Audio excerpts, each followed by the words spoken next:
네, 새정치연합 경기 고양 일산의 김현미 의원입니다. 어제 노사정 대타협을 이뤘다고 기사가 났던데 거기에 대한 평가 있으십니까? 예, 여러 가지 대화 진통 끝에 한 1년여 이상 협상 끝에 대타협이 이루어져서 무척 다행스럽게 생각을 합니다. 네. 부총리께서는 다행스럽게 생각하실지 모르겠지만 저는 이제 최경환 부총리가 드디어 이제 국민의 일자리까지 다 망가뜨리고 가시는구나 이런 생각을 합니다.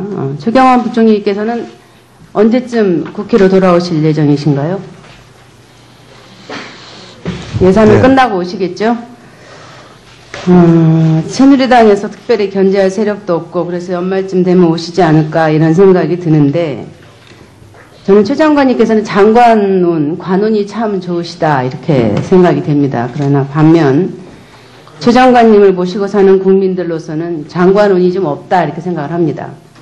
산자부 장관 하실 때에는 자원외교로 막대한 국가적 후유증을 지금까지 주고 계시고 많은 의원님들이 지적하시지만 지금 가계부채의 폭증 그리고 국가부채의 폭증 이런 문제들이 나타나고 있습니다. 그런데도 아까 우리 김관영 의원께서 경제학자들 조사에 의하니까 C학점이다 그러니까 웃으시면서 F는 아니겠습니까? 이렇게 말씀하셨어요.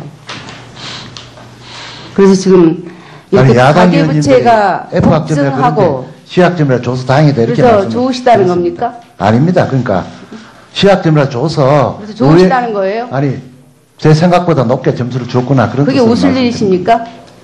가계부채가 폭증하고 국가부채가 그렇게 폭증하는 사태에 대해서 의원들이 걱정하고 얘기하는데 C라서 다행이라고 생각하신다고 얘기하시는 걸 보면서 저는 굉장히 암담하다는 생각이 듭니다. 이 나라에 비전이 없구나. 최 장관이 계시는 동안에 절대 나아질 수 없겠구나 이런 생각 다시 한번 합니다. 어제 노사정 합의의 가장 큰 핵심은 뭐라고 생각하십니까? 노동시장의 유연성과 또 보호 이것을 동시에 추구하기 위해서 5대 법안과 2개 지침을 노사정이 협의해서 처리하기로 한 것이다 이렇게 보고 있습니다. 가장 큰 핵심은 일반 해고가 가능할 수 있도록 가이드라인에 대해서 합의한 것이죠. 그 내용도 포함이 되어 있습니다. 지금 우리나라가 해고가 굉장히 어렵다고 생각하십니까? 매우 어렵습니다. 그렇습니까? 네. 도표를 하나 보여주시죠. 단기 근속자의 비율입니다.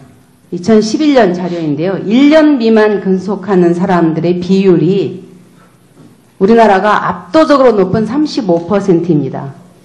다른 나라하고는 비교가 되지 않습니다. 저분이 다 해고됐다고 보기는 어렵지 않습니까? 자발적인 이익도 많이 있고 하니까요. 그렇죠. 예. 그 다음에 그러면은 다른 나라하고 또 다른 자료를 보겠습니다. 10년 이상 장기 근속한 근로자의 비율을 보겠습니다.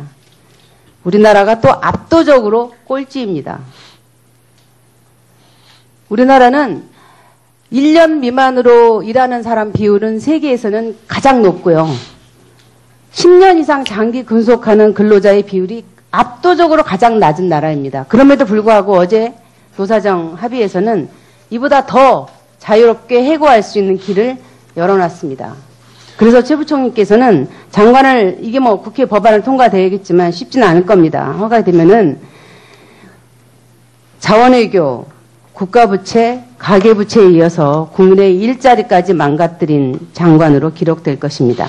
그렇게 악담을 하지 마시고요. 악담이 아니고요. 통계 수치를 보시라고요. 우리나라의 근로자들의 평균 은퇴 연령이 몇 살인지 아십니까? 그것은 여러 가지 노동시장에 아까 말씀드린 대로 장관님 평균 은퇴 연령이 몇 살입니까? 우리나라 사람들. 노동시장에서의 평균 은퇴 연령이 몇 살인지 아세요? 52.6세입니다.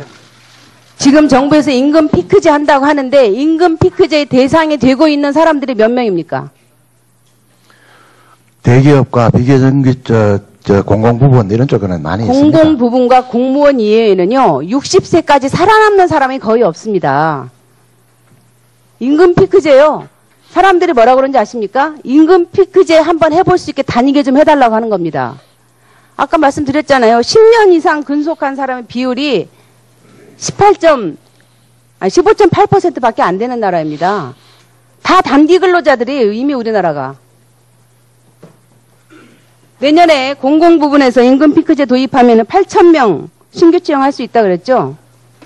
올해 네. 신규 채용 인력이 얼마였습니까? 2015년에? 공공부문에서 임금피크제를 다 도입하면 2년에 걸쳐서 8,000명 그렇게 말씀을 그렇습니까? 드렸습니다. 그러면은 2014년에 신규 채용 몇 명이었습니까? 공공부문 전체에서, 공공기관에서. 전체 15,000명 정도 내년에 18,000명 합니다. 했습니다. 그러면 내년에는 몇 명 하실 계획입니까?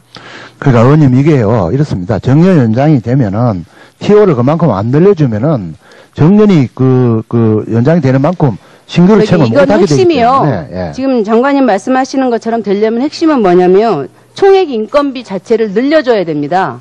그러지 않고서는 사람만 숫자를 늘려주면 전부 다 저임금으로 임금 깎겠다는 얘기랑 똑같은데. 아니죠. 총액 인건비 그렇게 늘릴 계획이 있으십니까? 아니 지금 공공부문에 하는 메커니즘은 그게 아니고요. 그냥 두면은 정년이 연장되면은 TO를 그대로 두면은 그만큼 못 뽑지 않습니까? 그 못 뽑는 거에서는 별도 정원을 인정을 해주겠다는 것입니다. 그렇게 해서 신규 청년들의 채용을 늘리겠다는 그런 취지로 지금 도입을 하고 있다는 말씀을 드립니다. 제가 보충 질의 때 다시 얘기할 거고요. 네. 지금 임금 피크제 권고안에서요. 임금 피크제의 대상이 되고 있는 대상에서 제외가 되는 그 연봉이 있습니다. 어디까지를 지금 임금 피크제 대상으로 보고 있습니까?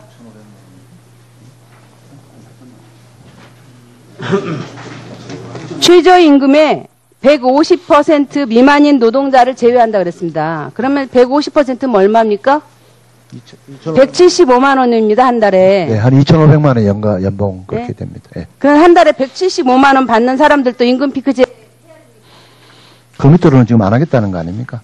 예. 175만 원까지는 한다는 거 아닙니까? 네, 그러니까 그 밑으로는 그 적용을 안 시키겠다는 그런 취지니까요. 저는 간을 빼먹는 일을 지금 하고 계시겠다는 겁니다. 보충드릴 때 하겠습니다. 네, 수고하셨습니다. 다음은 나성민 의원님. 하실 때에는 자원외교로 막대한 국가적 후유증을 지금까지 주고 계시고 많은 의원님들이 지적하시지만 지금 가계부채의 폭증 그리고 국가 부채의 폭증 이런 문제들이 나타나고 있습니다. 그런데도 아까 우리 김관영 의원께서 경제학자들 조사에 의하니까 C학점이다 그러니까 웃으시면서 F는 아니겠습니까? 이렇게 말씀하셨어요.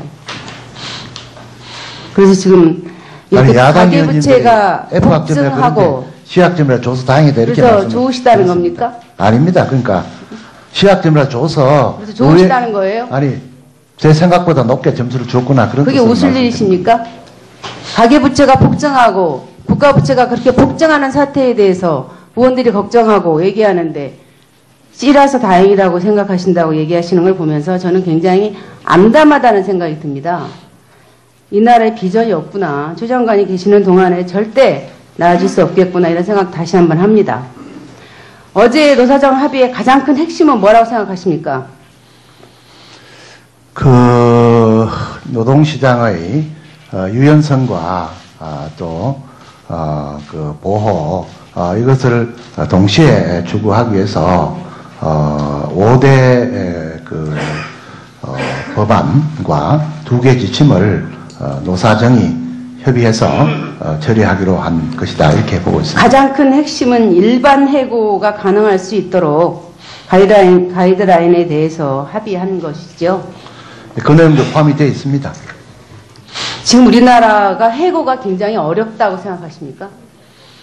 매우 어렵습니다. 그렇습니까? 네. 도표를 하나 보여주시죠. 단기 근속자의 비율입니다. 2011년 자료인데요. 1년 미만 근속하는 사람들의 비율이 우리나라가 압도적으로 높은 35%입니다. 다른 나라하고는 비교가 되지 않습니다. 그런데 저분이 다 해고됐다고 보기는 어렵지 않습니까? 자발적인 이익도 많이 있고 하니까요. 그렇죠. 예. 그 다음에 그러면은 다른 나라하고 또 다른 자료를 보겠습니다. 10년 이상 장기 근속한 근로자의 비율을 보겠습니다. 우리나라가 또 압도적으로 꼴찌입니다. 우리나라는 1년 미만으로 일하는 사람 비율은 세계에서는 가장 높고요. 10년 했잖아요. 10년 이상 근속한 사람의 비율이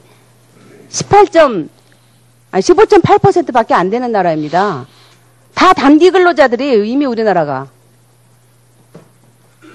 내년에 공공 부분에서 임금 피크제 도입하면 8,000명 신규 채용할 수 있다고 그랬죠? 올해 네. 신규 채용 인력이 얼마였습니까? 2015년에? 공공 부분에서 임금 피크제를 다 도입하면 2년에 걸쳐서 8,000명 그렇게 말씀을 그렇습니까? 드렸습니다. 그러면은 2014년에 신규 채용 몇 명이었습니까? 공공 부분 전체에서, 공공기관에서. 전체 15,000명 정도 내년에 18,000명 합니다. 했습니다. 그러면 내년에는 몇 명 하실 계획입니까? 그러니까 의원님 이게요 이렇습니다. 정년 연장이 되면은 TO를 그만큼 안 늘려주면은 정년이 그 연장이 되는 만큼 신규를 채용 이건 못하게 되기 핵심이요. 때문에 예. 지금 장관님 말씀하시는 것처럼 되려면 핵심은 뭐냐면 총액 인건비 자체를 늘려줘야 됩니다. 그러지 않고서는 사람만 숫자를 늘려주면 전부 다 저임금으로 임금 깎겠다는 얘기랑 똑같은데 아니죠 총액 인건비 그렇게 늘릴 계획이 있으십니까? 아니 지금 공공부를 하는 메커니즘은 그게 아니고요. 그냥 두면은 정년이 연장되면은 TO를 그대로 두면은 그만큼 못 뽑지 않습니까? 그 못 뽑는 거에서는 별도 정원을 인정을 해주겠다는 것이죠. 10년 이상 장기 근속하는 근로자의 비율이 압도적으로 가장 낮은 나라입니다. 그럼에도 불구하고 어제 노사정 합의에서는 이보다 더 자유롭게 해고할 수 있는 길을 열어놨습니다. 그래서 최 부총리께서는 장관을 이게 뭐 국회 법안을 통과되겠지만 쉽지는 않을 겁니다. 허가되면은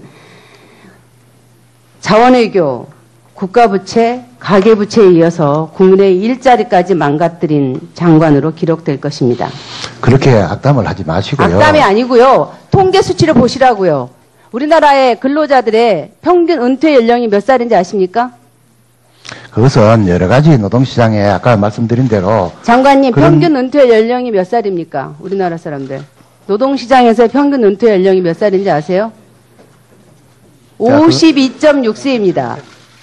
지금 정부에서 임금 피크제 한다고 하는데 임금 피크제의 대상이 되고 있는 사람들이 몇 명입니까?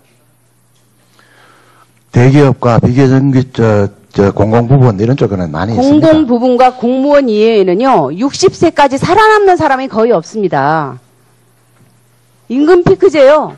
사람들이 뭐라 그러는지 아십니까? 임금 피크제 한번 해볼 수 있게 다니게 좀 해달라고 하는 겁니다. 아까